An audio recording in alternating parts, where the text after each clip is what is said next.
자, 가족회원 여러분, 안녕하세요. 오늘은 이제 11월 23일입니다.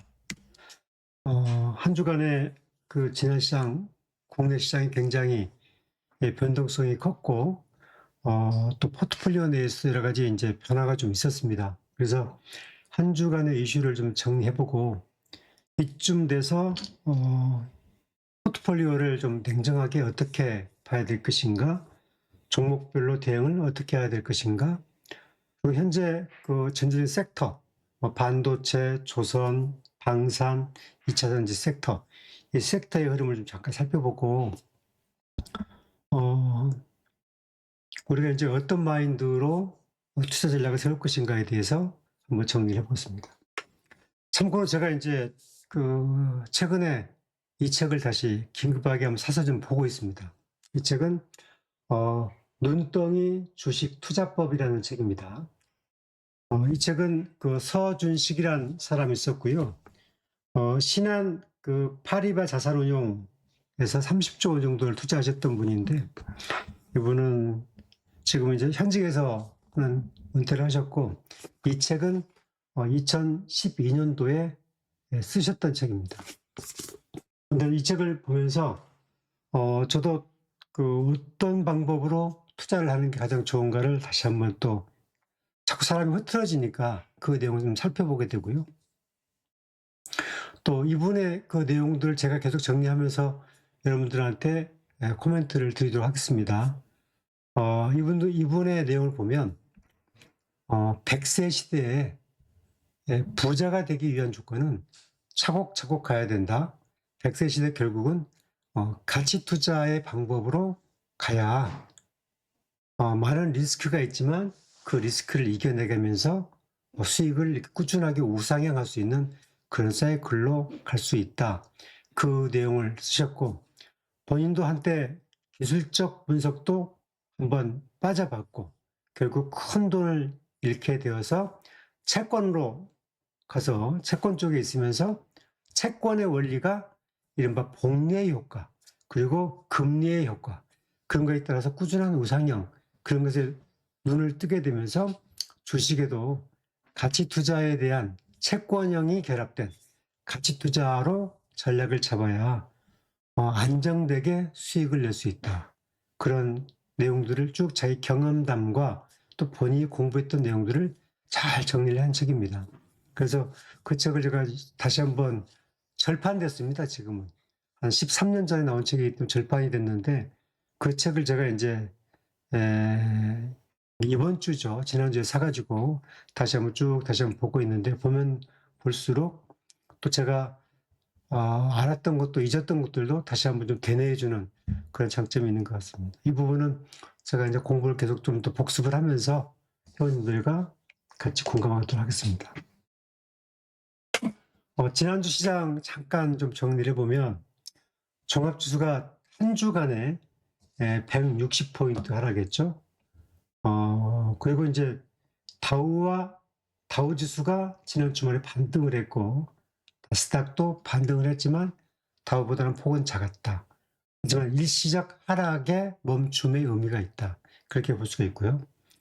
따라서 이제 우리 국장이 지난 금요일 날 급락했고, 토요일 날 다우와 나스닥이 상승했고, 월요일 시장 어떻게 되나 뭐 이런 관심도가 있으니까 이제 그 반응도를 좀 봐야 되겠죠. 그리고 삼성전자 하이닉스가 집중 매도했는데, 특히 하이닉스 매도가 심했는데, 이 부분은 하이닉스가 나빠서가 아닙니다. 나빠서가 아닌데, 이렇게 AI에 대한 평가 불안이 있게 되면 벌써 뭐 수십조, 수백조를 투자한 외국인 입장에서는 평균 단가가 25만 원 미만인데, 이 주식을 그렇게 60만 원이 넘는 주식을 계속 가져갈 이유는 없잖아요. 이미 30만 원대부터 팔기 시작했는데 주가가 계속 올라가니까 좀 매도폭을 좀 단계도 가다가 최근에 갑자기 더 많이 팔아버리는 그런 현상. 여전히 뭐 53 이상 비중을 갖고 있기 때문에 앞으로도 이제 그 차익 매물은 계속 주가가 반등을 해도 나올 가능성이 있다. 따라서 뭐 AI가 혁신적으로 탁 치고 올라가지 않은 이상 아마 AI가 나쁘지 않아도 차익 매물은 계속 나올 수밖에 없기 때문에 특히 반도체에서 차익 매물을 어떻게 이겨내고 시장이 그걸 받아주느냐가 아마 반도체 테마는 핵심 이슈일 것 같습니다. 조선방산, 2차전지 모든 섹터가 좀 하락을 했기 때문에 이 부분을 잠시 살펴보고요. 예탁금이 이제 78조 원대로 왔습니다. 그리고 주식형은 194조 7천억입니다. 예탁금은 잠깐 좀 보여드리면, 지금 이게 이제 주식형 예탁금인데, 주식형 예탁금이 지금 78조 2,121억 원. 그러니까 11월 18일 기준에는 79조 6천억이었는데 좀 더 줄었어요. 한 주간 6조 2천억 줄었다는 얘기입니다. 한 주간 6조 2천억 줄었고, 다시 이제 78조 원 정도로도 또 줄었고, 주식형 수익증권에는 194조 6,900억, 194조 한 7천억 정도 되죠. 여기 보면 11월 18일 기준에 193조였으니까 한 1조 한 2천억 정도 더 유입은 됐습니다. 그런데 좀 길게 보면, 뭐 8월 달로 보면 거기 예탁금이 67조였잖아요. 그 다음에 주식형 수익증권이 157조. 그리고 8월 달 말에 보면 주식형이 거기 예탁금이 66조. 그리고 주식형이 158조. 9월 달에 주식형이 74조. 그 다음에 주식형이 168조. 10월 달에 거기 예탁금이 이제 80조로 늘었고 주식형이 182조. 지금 보시면 이제 주식형이 78조죠. 한 7조까지 거기에 예탁금이 늘었다가 78조로 빠졌고, 그 다음에 주식형 수익증권이 뭐 130조, 150조에서 194조까지 늘었으니까 주식형 수익증권은 여전히 좋다. 이 내용은 기관으로 유치되는 자금이 줄지 않고 꾸준하게 적정 베이스를 유지하고 있다. 그래서 개인들은 밀물, 썰물이 반복되고 있는데, 뭐 이전에 한 3개월 전에 비하면 25조 이상 늘었고, 하지만 주식형 수익증권은 그 규모가 꾸준하게 늘고 있다. 그렇게 볼 수 있습니다. 물론 198조까지 갔던 적도 있었지만 이 부분은 뭐 약간의 증감이 있을 수 있다. 그런데 여기서 제가 좀 우려스러운 부분은 이 신용 부분이에요. 신용. 지금 신용이 얼마나 지금 그 코스피가 17조 정도 되고 코스닥이 9조 7천억입니다. 근데 지금 신용을 보시면 10월 달에 코스피가 14조, 코스닥이 9조 7천억. 6월 25일 날 코스피가 12조, 코스닥이 8조 1천억입니다. 그러니까 코스피가 6월 25일에 12조였던 게 지금 17조니까 코스피의 신용이 5조 정도 늘어가 있고, 코스닥도 한 1조 한 5천억 정도 늘었습니다. 6월달 기준에. 그러니까 이 신용 투자한 금액이 코스피가 지금 17조 원 정도로 늘어났다. 코스닥도 늘었다. 이 부분은 이제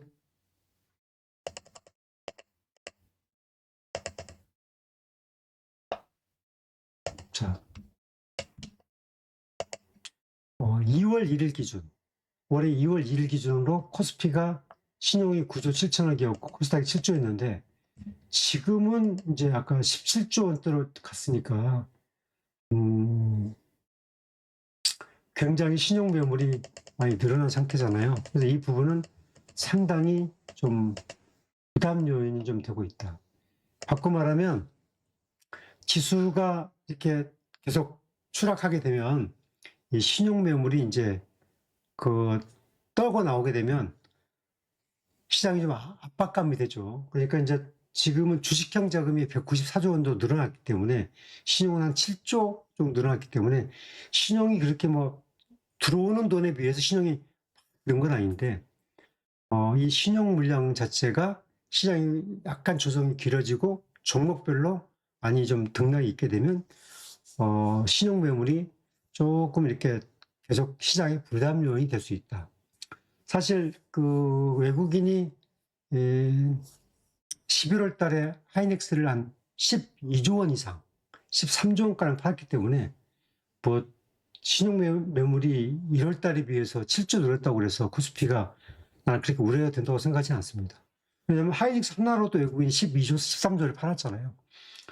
또 그런 점에서 본다고 치면은 그렇긴 한데, 하지만 단기 시장 흐름으로 보게 되면은 이 신용이 는 것은 조금 부담 요인은 있다. 그렇게 볼 수 있겠습니다. 원달러 환율은 이제 1475원. 이제 원달러 환율이 좀 올라가는 부분이 부담 요인이 있고, 달러 인덱스가 100으로 진입했습니다. 결국 외국인이 계속 자금을 팔면 달러 유출이 많기 때문에 아무래도 환율이 좀 올라가는 그런 현상이 나타날 수 있고, 또 아마 우리나라는 금리를 인하하기 쉽지 않을 것 같아요. 왜냐하면 지금 우리나라가 그 2023년도부터 윤석열 정부 때부터 저 유동성을 굉장히 공급했어요. 뭐 일각에서 얘기하는 뭐 이재명 정부에서 뭐 뭐냐 소비 쿠폰 뭐 2번 준 게 뭐 유동성을 늘렸다. 그것은 좀 말이 안 되죠. 왜냐하면 그 월급 받아서 지금 이번에 국민 가게에다가 한 가게에 준 게 한 사람당 1차 분이 15만 원, 2차 분이 10만 원 정도 됐잖아요. 그러면 전 국민한테 되긴 하지만 거기서 2차는 소득에 따라서 또 주고 안 주고 나눠졌잖아요. 전 국민한테 한 가게에 한 60만 원 줬다고 그래서 50만 원 줬다고 그래서 그게 뭐 얼마나 되겠습니까? 왜냐면 하이닉스가 성과급이 1억씩 주는데 하이닉스 성과급 직원들한테 성과급 1억 준 거 하이닉스 성과급만큼도 못해요. 그렇게 본다고 치면. 따라서 유동성이 공급된 이유는 윤석열 정부 때 들어서부터 금리를 좀 인하했던 부분. 왜냐하면 지금 미국의 금리가 지금 4% 기준에 있잖아요. 우리나라 금리가 몇입니까? 지금 2.25입니까? 2.5입니까? 그러니까 미국에 비해서 우리나라 금리가 좀 더 낮게 가져가는 부분. 예를 들어서 좀 동결을 했다거나 좀 우리나라는 이제 3%대 갔다가 이렇게 떨어졌는데 미국은 이제 거의 4.5 갔다가 떨어뜨린 거고요. 그런데 동결된 부분에 보게 되면 우리나라가 좀 동결을 좀 길게 했어야 되는데 미국의 베이스에 맞춰서 금리를 좀 낮춘 그 과정에서 사람들한테 좀 자금 공급이 훨씬 많이 된 겁니다. 이 자금을 공급했다는 것은 뭐 국가가 막 개인들한테 뭐 돈을 준 게 아니라 일반인이 대출을 할 수 있는 그 여건들을 많이 풀어놓은 것을 이제 자금 총통합 공급 이렇게 보는 겁니다. 자, 지난 토요일 날 미국 증시 흐름입니다. 이게 이제 다우 지수, 나스닥 지수, 그다음에 S&P 지수, 그다음에 여기 이제 그 러셀 지수, 중소형주 지수죠. 근데 지금 다우가 493 올랐고 나스닥이 195, S&P가 64, 러셀이 2.83 올랐습니다. 근데 지표를 보시면 러셀은 이렇게 후반에 안 떨어지고 이렇게 갔습니다. 간추리면 지난주에 이제 미국 증시에 이제 이슈가 됐던 AI 고평가로 해서 뭐 논란이 있었지만 엔비디아가 3분기 580억 달러를 했어요. 기대치가 550억 달러 정도 했는데 580억 달러를 했기 때문에 이제 기대치를 상회하는 그런 흐름이 나왔고 4분기도 650억 달러 정도의 매출이 나올 거다 이렇게 추정하고 있습니다. 그런데도 불구하고 이제 많이 논란이 있죠. 이 부분은 이제 어쩔 수가 없다고 봐요.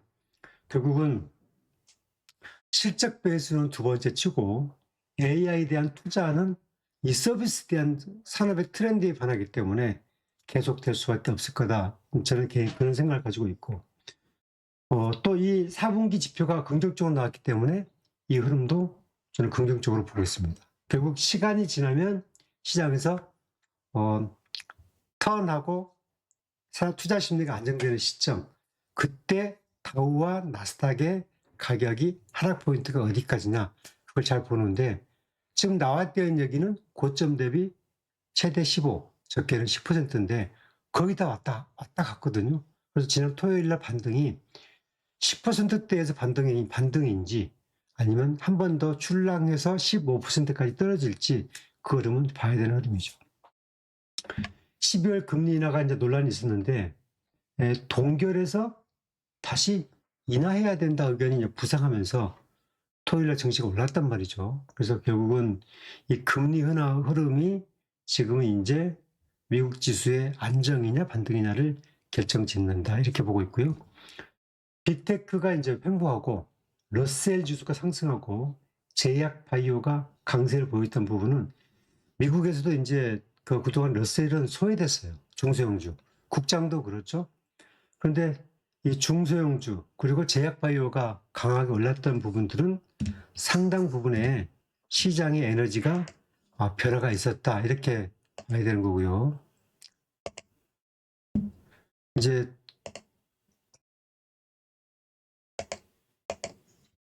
지난 토요일에 마감된 이제 미국의 이제 퀸즈 있는 여기 있는 이제 지수들인데 보시면 이제 마이크로소프트, 엔비디아, 그다음에 이제 오라클, 브로드컴, 테슬라 그런 이제 기술주들이 먼저 하락을 했습니다. 이것은 이제 시가총액 상위 종목 순으로 이 박스는 크게 나타나는데 반면에 이제 뭐 구글이라든지 이런 종목군들이 올랐죠. 그다음에 일라이, 그다음에 이제 이런 중소형주들, 제약 바이오 종목군들이 파란색을 보이고 있고, 그래서 전체적으로 이제 다우도 오르고, 나스닥도 오르고, S&P도 오르고, 러셀도 올랐는데 중소형 지수가 강했다. 이제 그런 흐름을 보였다는 거, 그 흐름을 여러분들한테 제가 설명을 드렸습니다.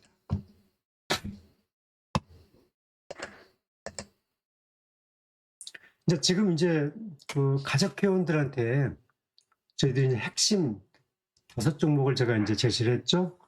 삼성 SDI, 토모큐브, 그리고 이제 포스코 인터내셔널, 그리고 현대중공업, 미래에셋증권 이 5개 종목이 이제 핵심 포트라고 생각을 해요.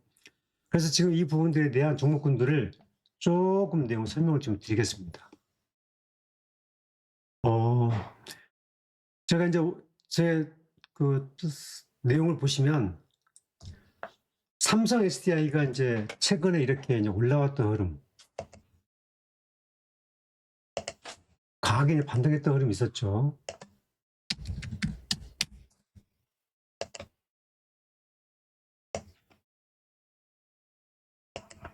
(10월 11일부터) 이렇게 올라왔던 흐름을 쭉 보게 되면 삼성 SDI는 5월 말부터 17만 원부터 이제 그 10월까지 한 22만 원 파동이 왔었죠. 한 번은 뭐 23, 4만 원도 갔었지만 8월 달에 결국 10월 달에 이렇게 눌렸다가 다시 이렇게 이제 35만 원을 찍고 28만 원대까지 떨어졌죠. 29만 원대까지. 그럼 이 파동은 무엇이겠느냐? 결국 외국인과 기관이 이 기간에 좀 집중적으로 매수했던 게 올린 이유 중 하나였습니다. 떨어진 이유 중 하나도 외국인과 기관이 차익 매물을 내놓으면서 떨어졌어요. 2차전지 섹터에서 LG엔솔도 그렇고 다 같습니다. 그럼 삼성 SDI는 올랐던 이유 중에 뭐냐? 일단 수급이 들어왔다는 건데 그럼 수급은 왜 들어왔을까? 이걸 보게 되면 지금 지표상으로 보게 되면 삼성 SDI 제가 지난번 설명을 드렸던데 내년도에 삼성 SDI의 이제 가격권입니다. 10월 말 11월 초에 증권사에 낸 리포트의 목표가들이죠. 미래에셋, IM증권, 신한, KB, 하나, 목표, 교보, Q. 하나증권만 26만 8천 원. 그리고 적자를 예상한 증권은 IM증권이 내년도 3,750억의 아마 적자, 그리고 하나증권은 4,400억의 적자를 예상을 했고 미래에셋, 신한, KB, 하나, 교보, 키움은 다 흑자 전환의 원년이 될 거다. 그렇게 예상을 했습니다. 사실 이것은 가보지 않은 길입니다. 가보지 않은 길. 증권사마다 시각이 다 다르잖아요. 그럼에도 주가가 이렇게 올랐던 것 중에 하나는 결국 성장 가치를 봤다. 결국 전기차보다도 ESS 분야 내에서 성장 가치를 봤기 때문에 그거에 대한 비중을 좀 높게 평가를 해서 지금 이익점은 나오지 않았지만 이제 그 내용의 사이클에 따라서 이렇게 매수를 했다. 그래서 주가가 이렇게 올라갔다. 이렇게 보는 거죠. 결국 그 삼성 SDI는 이 내용으로 보게 되면 앞으로도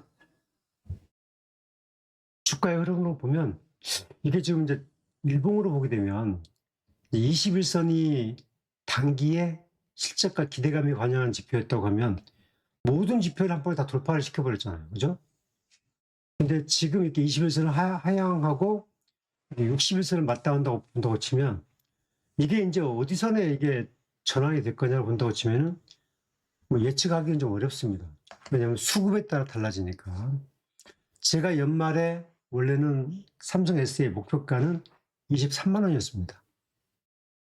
23만 원이 안착이 되면 좋다. 그래서 내년도 26년도가 매달 만 원씩 올라서 내년도 연말에 목표가는 40만 원이었습니다. 내년도 목표가. 26년도 연말 목표가 40만 원대 정도를 얘기했고 27년도에 슈퍼사이클로 가면서 한 45만 원, 50만 원대 27년도 후반기 진입할 것이다. 이렇게 예상을 했거든요. 그런데 이런 사이클이 오리라고는 제가 정말 아무도 몰랐습니다. 아무튼 왔어요. 35만 원 찍고 다시 이제 29만 원대 지난 금요일 날 이제 30만 원대 무너지면서 28만 8천 원 마감이 된 거죠.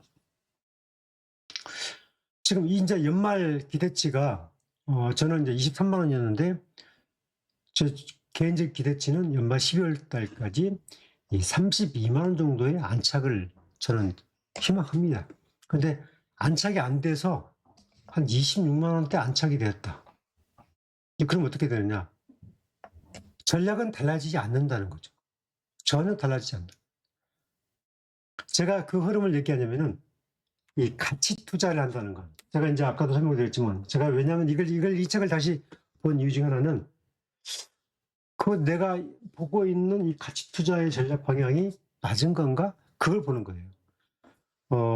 저는 제가 얘기했잖아요. 차트는 중시하지 않는다고. 저도 과거에 차트를 아주 중시한 적도 있었는데 결국은 외국인과 기관 투자자는 가치 투자로 이 주식을 보지 기술적 분석을 보지 않는다는 거예요. 그런데 기술적 분석으로 이 삼성 SDI나 뭐 LG 에너지 솔루션이나 포스코 인터넷 이걸 보게 되면 안 된다는 거죠. 외국인과 기관은 가치 투자의 관점으로 보는 거죠. 그래서 이 사이클은 가치 투자의 관점에서 들어왔지 기술적 분석으로 온 건 아니다. 기술적 분석으로는 설명할 수 없는 차트다. 망가진 것도 기술적으로는 설명할 수 없는 모습이다. 그걸 말씀드리는 거예요. 그래서 삼성 SDI가 26만 원까지 오더라도 가치는 변하지 않는다. 결국 삼성 SDI는 확률로 보는 거죠. 확률. 가치 투자는 확률인데 27년도에 영업이익이 순이익이 2조를 낸다고 치면 주가는 이렇게 회복이 되겠죠. 결국 확률인 거죠. 삼성 SDI가 이 포커스를 만들어내느냐, 영업이익과 순이익이 2조 이상 만들어내느냐, 그 가격이 주가를 다시 이 가격권대로 보관할 수 있는 힘이라는 거죠. 그러면 앞으로의 이제 최소한 27년도는 이제 13개월 남으면 27년도 시작이 되죠. 이제 분기마다 실적 파동은 이제 계속 평균표는 봤죠. 이 과정에서 우리가 어떤 전략과 어떤 마인드를 가져가느냐. 그래서 투자자들은 결국은 마인드 컨트롤이 중요하다는 거예요. 우리 투자자들은 주가의 산업적 파동 속에서 많은 급락과 상승과 그 과정 속에서 용광로에 좋은 쇠가 달궈지듯이 망치로 두들겨지듯이 그 과정 속에 있는데 이걸 보고 있으면 여러분들은 절대 이겨낼 수가 없다. 그래서 저는 이렇게 보는 거죠. 삼성그룹이 이제 이재용 회장이 UAE를 가서 아랍에미리트를 가서 이번에 전략적 150조, 140조 정도의 협업 시너지를 이끌어냈죠. 또 삼성이 국내에 150조를 투자하죠. 국내 투자는 전고체 배터리는 해외로 안 간다. 국내에서 생산하겠다. 그리고 삼성은 반도체, 그 다음에 배터리 몇 가지 삼성이 가져갈 역할이 있는데 배터리도 들어가 있어요. 그래서 삼성그룹 시너지 내에서는 결국 전고체라든지 그 시너지 계획이 딱 나와 있는데 향후에 삼성그룹의 10년 뒤에 삼성 SDI 모습도 다 그려져 있을 거예요. 제가 이전에 한국경제TV 있을 때 삼성전자 구조조정본부에 있던 분을 CEO로 모셨던 적이 있었거든요. 유화선 사장님이시죠. 이제 파주시장도 했고 국회의회는 이제 못 했죠. 근데 그분이 이제 늘 제가 사업 전략을 짜게 되면 항상 10월달, 9월달이 되면 내년도 사업 전략을 짜요. 각 팀장들한테 해서 하고 발표를 하게 되죠. 삼성그룹은 이미 그 내년도에 사업 계획 다 나와 있고요. 다 나와 있고 리스크 관리, 자금 조달 다 나와 있습니다. 저는 그래서 확률이 있었던 기업들, 리스크 관리는 기업들, 그다음에 그룹이 챙기는 기업들은 좀 비전이 있다 이렇게 보고 있는데 주가로 보게 되면 이제 매우 불안하죠. 왜냐하면 분기별 실적을 발표하고 파동이 출렁출렁하니까. 그래서 여러분들이 제가 설명을 드리면 단기 파동과 중기 파동에서 이 삼성 SDI가 26만 원대까지 내려오는 시나리오, 30만 원대 시나리오, 32만 원대 시나리오. 저는 32만 원대 안착을 바라요. 그리고 단기로 보게 되면 원달러 환율, 또 미국 시장의 변동성, 또 금리 인하 안 할까 기대치. 그에 따라서 워낙 많은 조정파가 예상이 되기도 합니다. 그런데 그 조정파를 극복하고 가면 중기 사이클로 보게 되면 국장의 파동은 시장은 좋다. 내년도에 지수 5천 상승 여력 남아있다.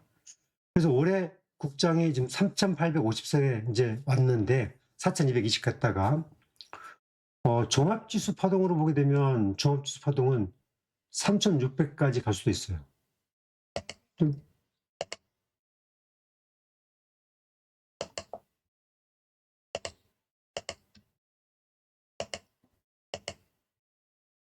자, 종합지수 파동인데요.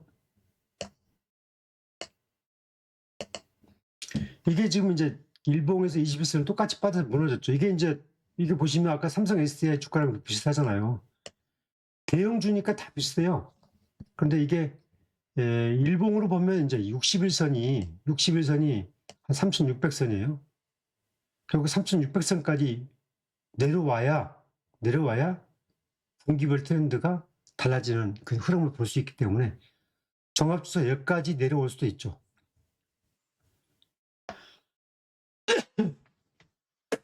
여기까지 왔다 가는 것도 열어놔야 되는 거죠. 종합지수가. 물론 안 빠질 수도 있는데 기본적으로 투자 심리선을 보게 되면 여기까지는 이제 지표상으로 보면 열어놓는 거죠. 하지만 내년도에 사이클로 보면 5천 사이클은 열려 있는 거죠. 아무튼 지표상으로는 이렇게 보인다. 그런 말씀을 드리고요. 그래서 토목큐브는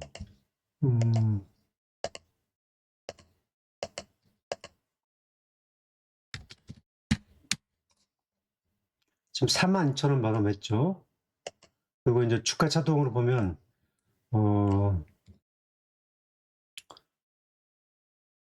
토목큐브는 글로벌 핵심적인 기술과 제품을 내놓고 있고 그걸 마케팅하고 있잖아요. 3분기까지 토탈 수주액이 84억 정도 수주를 했고요. 그 다음에 납품 금액이 62억 정도 했죠. 그래 84억, 86억. 3분기까지 수주가 한 86억인가요? 그리고 납품이 한 2, 3억 정도 했어요. 올해 증권사가 내다보는 그 매출액은 120억 내외. 내년도에 흑자 전환. 그런 걸 보고 있습니다. 근데 이제 여러분 혹시 네이버 토론실 게시판들 보시면 댓글들 아주 굉장히 심리전을 압박하는 그런 글들이 올라와 있죠. 제가 이제 이 책을 보면서 느꼈던 것들은 내가 정말 좋은 회사를 하나 잡았을 수도 있다. 그런데 이걸 못 버티고 매도했을 때 2-3년 뒤에 또 4년, 5년 뒤에 이게 이제 만약에 15만 원 갈 수도 있고 20만 원 갈 수도 있고 아니면 아닐 수도 있고 그럴 수도 있고 만약에 15만 원 이상 갔을 때 그때 그 주식을 내가 지켰어야 했어. 그런 후회는 하고 싶지 않다. 그럼 판단은 뭐냐? 글로벌 기술력이 있나? 재무구조 튼튼한가? 그리고 매출은 나오고 있나? 마케팅은 잘하고 있나? 이 정도를 봐야 되죠. 왜냐하면 신생회사가 이 정도의 글로벌 시장에서 선전하고 있고 비전을 가지고 있고 매출을 만들어내고 또 글로벌 제약사 그 다음에 또 오가노이드라고 그러죠. 지금은 이제 신약을 낼 때 동물들을 가지고 하는데 그 오가노이드 동물들의 실험 자체를 이제 단기간은 없애지 않지만 오가노이드라는 이제 모형 장기를 만들어서 그걸로 간다는 거 아니겠습니까? 그런데 오가노이드를 만들게 되면 결국은 이제 뭔가 핵심적인 이 세포를 들여다보는 장비가 필요한데 거기에서는 토모큐브의 이 HT 장비가 거의 뭐 글로벌 톱이라는 거 아니겠습니까? 그런데 이것은 내년도에 이제 상용화가 시작이 되는데 오가노이드를 통한 동물 실험 금지. 그렇게 되면 글로벌 제약사들에서 폭발적인 수요가 일어날 수도 있는 기반이 된다. 또 진단 장비, 또 신생아 체외 수정하는 진단 장비, 또 CT에 대응하는 HT 진단 장비. 뭐 그건 회사의 비전이니까. 그 다음에 이제 뭐 반도체라든지 HBM이라든지 산업적인 불량품 검사 장비. 그런 확장성이 있기 때문에 그런 부분에서 우리가 이걸 어떻게 봐야 될 것인가. 그래서 저는 그런 부분을 보고 있고 복합적으로 봤을 때 지금은 이제 분기 실적은 나쁘지 않고 이제 24일 날 IR 결과도 봐야 되고 이제 전체적인 25년도의 실적도 봐야 되는데 기술적 지표로 보게 되면 나쁘지는 않다. 투자 심리들이 뭐 꺾여 있고 지금 일봉으로 보게 되면 이제 60일선을 이탈했다가 60일선이라는 건 이제 실적을 반영하는 건데 실적 베이스가 지금 60일선 이탈했다가 다시 이제 오르락내리락 하고 있다. 주봉으로 보게 되면 이 자체가 이제 60일선에서 걸쳐 있다. 그죠? 그리고 이제 이 회사가 신생회사이기 때문에 뭐 121선이라든지 그런 지표까지는 좀 나타나기 좀 어려운 구간에 있습니다. 월봉으로 좀 보기도 한계가 있고요. 그래서 지금은 일봉과 주봉만 추세선을 보는데 추세선을 봤을 때 크게 나쁘지는 않다. 이제 그렇게 보고 있다는 점. 그리고 이제 그 121선으로 보게 되면 121선을 보게 되면 11월 3일 이후에 분봉 121선입니다. 11월 3일 이후에 한 달 내내 저점을 가고 지금 이렇게 물량대를 받고 올라가는 흐름이 나쁘지가 않다. 그렇게 말씀을 드리겠습니다. 그래서 토모큐브도 탑픽에 들어가 있는 거고 이 포스코 인터는 제가 이제 이걸 보여드릴게요. 포스코 인터의 영업이익 2017년도 추이 22년도에 9천억, 23년도에 1조 1천억, 24년도에 1조 1천억, 25년도에 9천억. 그리고 20년도부터 올해 3분기까지의 순이익 추이 2천억, 2천억, 그 다음에 23년도에 6,300억, 작년도에 5,100억, 그 다음에 올해 3분기까지 5,040억. 올해 4분기 봐야 되는데 지금 이제 영업이익은 무조건 1조 클럽에 가 있고요. 순이익이 이제 1조 클럽에 가냐, 그게 중요한데. 그런데 작년에도 3분기까지 순이익이 한 9천억 가까이 됐는데 4분기에 가서 이제 이것저것 뭐 투자, 손실 등등 해가지고 5천억으로, 5,100억으로 나왔어요. 3분기까지 이제 5,040억 나왔는데 올해도 아마 이것저것 보게 되면 순이익이 영업이익은 한 1조 1000억대, 순이익은 6천억, 7천억 사이 이렇게 될 것 같아요.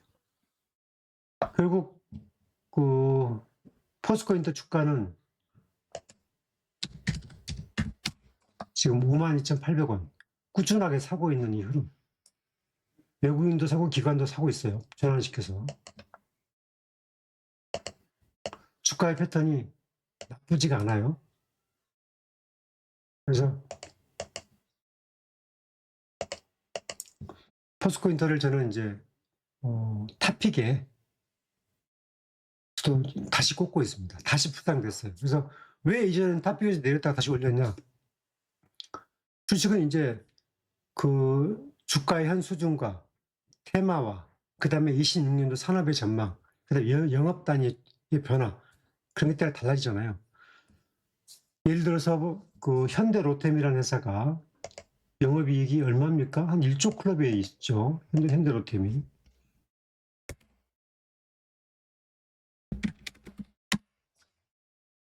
발행 물량은 1조 한 1억 1000주 정도 되는데 이 회사의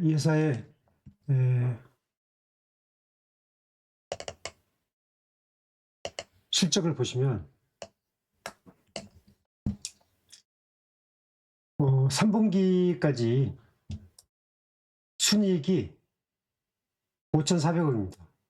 영업이익이 7,300억이에요. 그죠? 순이익이 5,400억. 작년도가 순이익이 2,600억, 올해는 5,400억, 더블 났죠.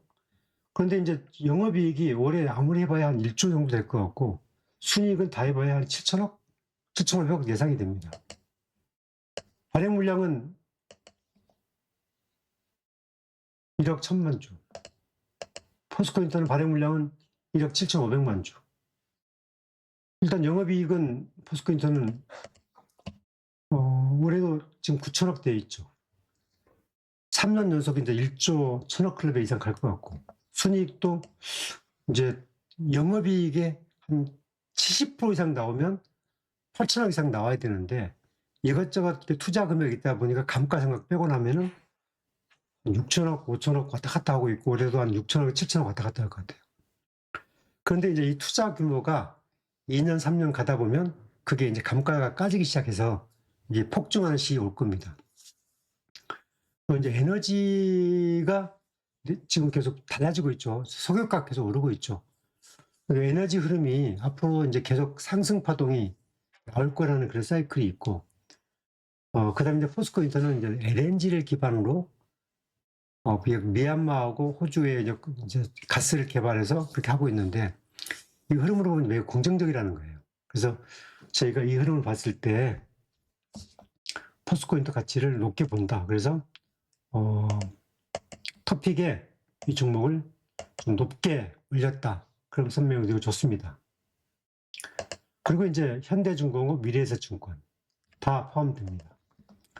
자, 정리하자면 여러분들 이제 너무 2차전지 섹터로 집중하는 것은 금물한다. 여러분들이 좋으니까 2차전지로 막 비중을 80%, 100% 가는 거 안 좋고요. 뭐 LG도 막 사고 또 좋다고 그러니까 너무 또 여러분들 소신에 따라 하는 건 좋은데 분산을 좀 적절하게 하시는 게 좋다. 그리고 그 현재 23일 현재 포스코인터와 미래에셋 가치가 부상됐다. 왜냐하면 미래에셋증권의 주가가 많이 하락했기 때문에. 그리고 자사주 소각이라 그런 거 봤을 때 미래에셋증권의 가치가 현재 가치. 미래에셋증권이 26,000원 이상 때는 말 못하죠. 그런데 지금의 가치로는 좋다. 왜냐하면 일봉에서 61선을 이탈했고 121선에 근접했기 때문에 좋다. 그리고 주식시장이 앞으로 5,000포인트 간다는 전제 자사주 소각이나 상법 가격을 봤을 때 이 회사가 다시 정고점에 27,000원대 갈 가능성이 거의 높다. 그런다고 치면 지금은 저점의 포인트다. 그렇게 보는 겁니다. 현대중공업도 55만원대 왔으니까 중기 파동 사이클의 매력적이다. 그리고 삼성 SDI는 여러분들한테 적어도 내년 4분기 2027년도 슈퍼사이클까지 보행하는 전략이 아니면 여러분들이 대응하기 어렵다. 그런 코멘트를 드려요. 이런 가치 투자 종목군들이 이런 회사는 중기 사이클로 보는데 투자자는 단기 사이클로 보게 되면 안 맞죠. 주가가 변동성도 심하고. 그래서 그럴 때 여러분들이 어떻게 전략을 가질 것인가 그에 대한 코멘트를 드립니다. 토모쿠브 성장 가치를 믿어보고 가는 전략 그렇게 말씀드립니다. 자, 여러분들한테 제가 이제 리딩처럼 이 종목 얼마에 사시오, 얼마에 파시오 이렇게는 못하죠. 제가 그렇게 안 한다고 했으니까. 그렇게 한다고 치면 여러분 저한테 100만 원 이상 주셔도 부족해요. 그런데 딱 세 종목을 꼽으라면 삼성 SDI, 토모큐브, 포스코 인터내셔널 이쪽의 비중을 가져가는 거. 네 종목을 꼽으라면 미래에셋증권을 꼽겠어요. 여러분이 이제 만약에 가치에 따라서 현대중공업을 넣기도 하고 뺄 수도 있고 그럴 수 있는데 여기서 이제 뭐 삼성 SDI 비중을 뭐 포스코 인터를 옮겨갈 수도 있고 사실 저는 이제 포스코 인터를 충분하게 토모큐브나 삼성 SDI에서 차익을 냈을 때 일정 부분씩 조금씩 옮겨가는 전략을 가지려고 했는데 아무튼 최근에 이제 포스코 인터가 소외됐고 실적은 좋아지고 내년에 에너지 분야가 좀 테마로서 좀 많이 좋아질 것 같고 근데 포스코 인터가 빨리 좀 부상할지 아닐지는 모르겠지만 지금 영업이익단은 계속 3년 연속 1조 1천억 이상 나올 것 같고 또 배당도 나쁘지 않고 배당과 주가 가치를 다 잡을 수 있는 종목일 것 같고 그래서 이제 이 내용을 올렸던 거니까요. 그래서 여러분들이 이제 그 10월 말에 가입하셨던 이기회원님들 중에 일부서는 삼성 SDI 17만 원 매수 포지션을 못 잡았어요. 그런데 그분들은 토모큐브를 4만 원대 아래에서 잡을 수 있는 기회점을 잡으셨어요. 그리고 포스코 인터를 좀 저점에 잡을 수 있는 그런 기회를 잡으셨어요. 그래서 여러분들이 2000년 섹터가 좀 무겁다 하신 분들은 또 다른 종목이 막 백화점점 갖고 있다고 하신 분들은 적절하게 저는 이제 분산이 좀 필요하다. 삼성 SDI, 토모큐브, 포스코 인터. 여러분들의 이제 그 상향에 따라서 분산이 좀 필요하다. 그런 코멘트를 드리겠습니다. 자, 그 11월 오늘 23일이고요.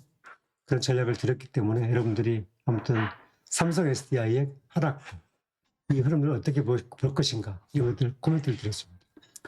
나는 이거 뭐 31만 원대 샀는데 이거 29만 원 됐어. 어떻게 제가 거듭 얘기했지만 확률, 가치 그런 걸로 봤을 때는 결국 우리가 이제 내년도나 27년도는 실적을 예상하지 못하잖아요. 하지만 투자의 가치, 확률의 가치 그런 거를 보면서 우리가 대응 전략을 좀 수정하고 좀 정리하고 그렇게 보는 거죠.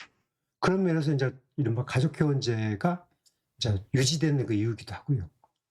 그걸 솔직하게 여러분들한테 공유하면서 가치 투자를 어떻게 할 것인가, 포트폴리오를 어떻게 운영할 것인가, 그걸 이제 여러분들 같이 공부하고 포인트를 드리는 겁니다.